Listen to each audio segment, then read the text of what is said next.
Hello there, and welcome back to the Disc Connected. I am back with another one of my short Imprint Films reviews, and this one is one of my favorites from Imprint, and that is 1975's The Killer Elite. This movie, for being, 48 years old at this point, looks pretty incredible, I gotta admit. If you've watched a lot of Sam Peckinpah films, this has a very Sam Peckinpah presentation on this. On this one, we have a Mike Siegel commentary. That commentary is pretty informative. It is a bit monotone for me, but thankfully he's got a lot more on the disc, so I'm glad that he could share on this one. Paul Cedar, Garner Simmons, and Nick Redman do a commentary as well. This feels like just this big hangout conversation, and with a movie like this, loved that.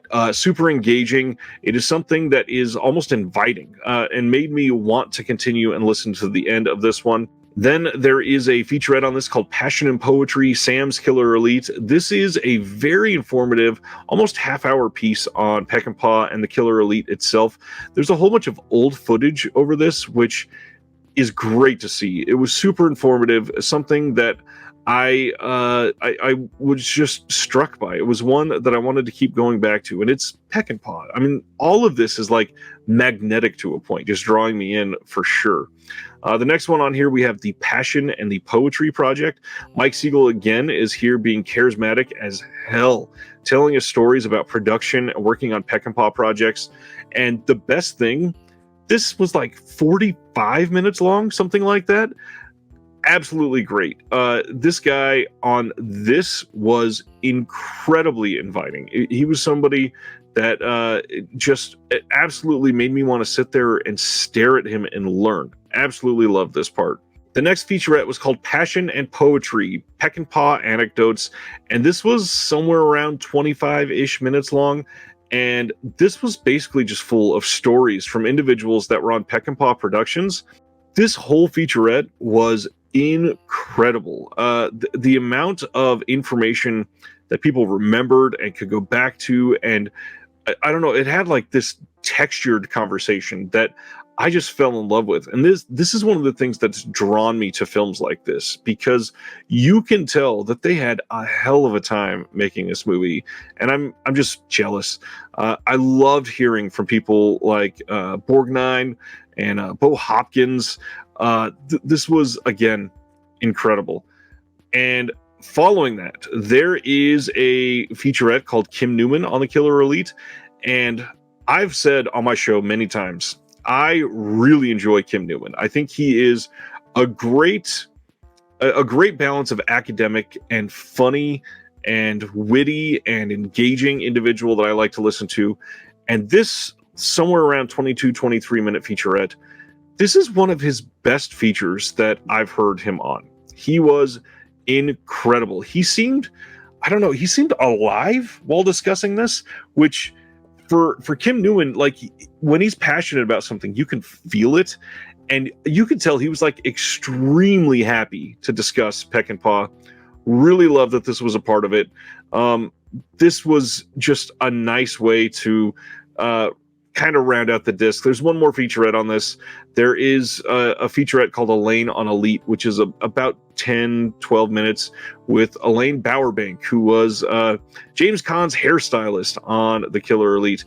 It just felt very like benign to me. I barely even remember this being a part of it. But yeah, that Kim Newman featurette, the stories from the people on the productions of Peckinpah, that was great. That was called Passion and Poetry. They also threw in 3 image galleries for this. They have one called Promoting the Killer Elite. A lot of that stuff was common. You could pretty much find it online, it feels like. Then they also have the Killer Elite in Pictures. That was another gallery. Again, felt very common. There was quite a few I had not seen before, but I don't know that they felt rare or anything. But the third one, Shooting the Killer Elite. This one felt very nice, felt very behind the scenes. One of those image galleries that actually feels like it has a reason to be on the disc. Liked it quite a bit. Glad it was there. This is genuinely one of the best releases from Imprint ever, literally. And the box itself, as usual, incredible. Nice hard box. Take off the lid. On the inside, we've got the Killer Elite, the original theatrical cut, and then the alternate theatrical cut.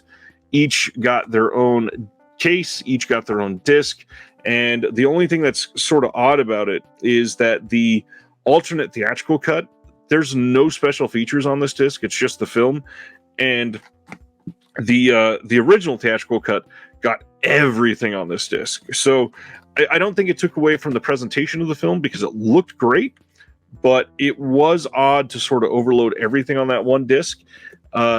Didn't really affect anything, but yeah, if you are wanting to watch that second cut, that's really the only reason you're going to be throwing that second disc in. And honestly, this may be the best like bang for your buck type of release from Imprint up to this point. Love this release. It's incredible. If you've never seen the Killer Elite, highly recommend it. And that is all I have on this one. Until next time, from one collector to all of you, have a good night. Thank you for watching The Disconnected. On the way out, make sure that you are subscribed to the channel, that you've liked the video, and that you've copied the link to be able to share with someone else that may appreciate this.